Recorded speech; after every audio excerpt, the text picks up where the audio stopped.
This video is about how to avoid using the VLOOKUP function when you're doing certain kinds of analysis on corporate data. It is also an introduction to the workings of the Excel data model. So what are these situations where you might use VLOOKUP? When you extract data from a corporate system, such as a sales or ERP system, you often end up getting codes rather than names of the fields. So you get, as shown here, perhaps a country code and a product group code, not the name of the country or the product group. If you were to create a pivot table from that data, it might end up looking something like this and would be pretty meaningless. So this is where you might download a country code table and a product group code table that might look something like that. Then this is where you use your VLOOKUPs.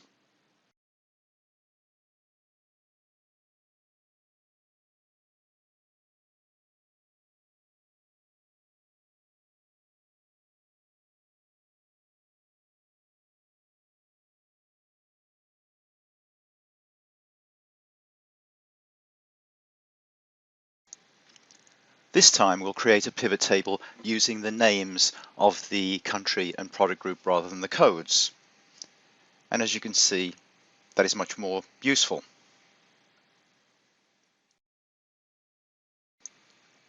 But there's a better way using Excel's data model and the Power Pivot add-in. The first thing I'm going to do is convert all these Excel ranges to tables. And I know some of you may have already done this if you use structured references.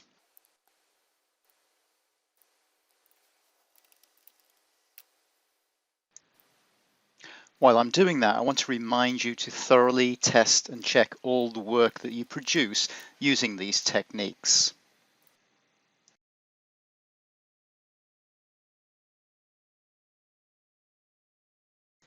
You'll see that I've added a table for months. I've called it time. Not strictly necessary here, but it's important if you're pulling data from several data tables. Then I'm going to add these tables to the data model. I do that by clicking on the Power Pivot tab, Add to Data Model.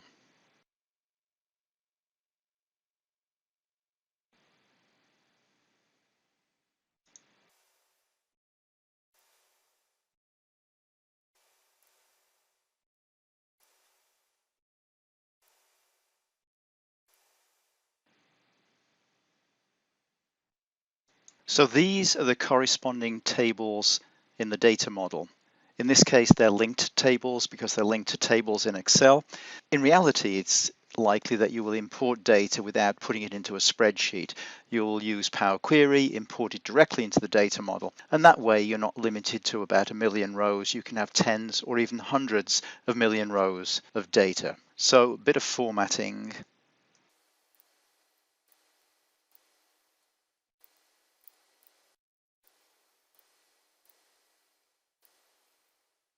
Now we can switch to diagram view, and we'll rearrange the tables in what's called a star schema layout with the fact table or data table in the middle and the dimension or lookup tables around the outside.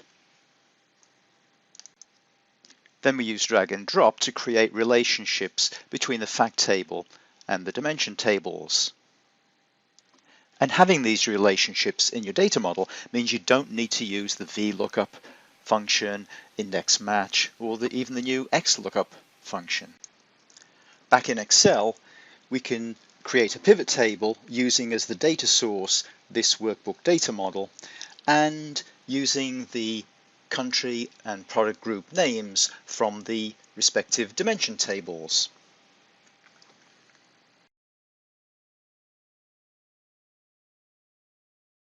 One of the benefits of using Excel's data model is you can take advantage of cube functions.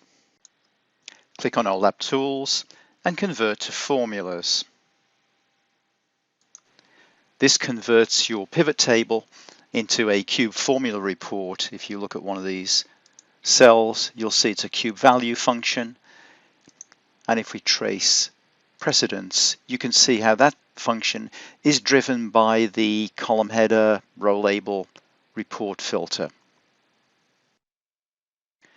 With cube functions, they are like regular Excel functions, and unlike a pivot table, you can move parts of the report around wherever you want. For example, I could insert a column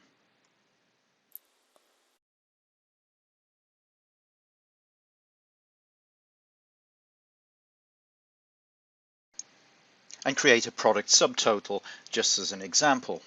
And cube functions are way easier to work with than those awful get pivot data functions. Managing your tables in the data model allows you to have more complex schemas, such as in this workbook, where I have two fact tables, one for actuals and one for budget.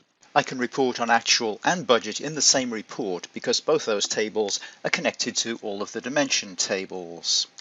But that's a topic for another day. You can find more videos like this on YouTube in the excelcraft.com channel and on the excelcraft.com website. Thank you for watching.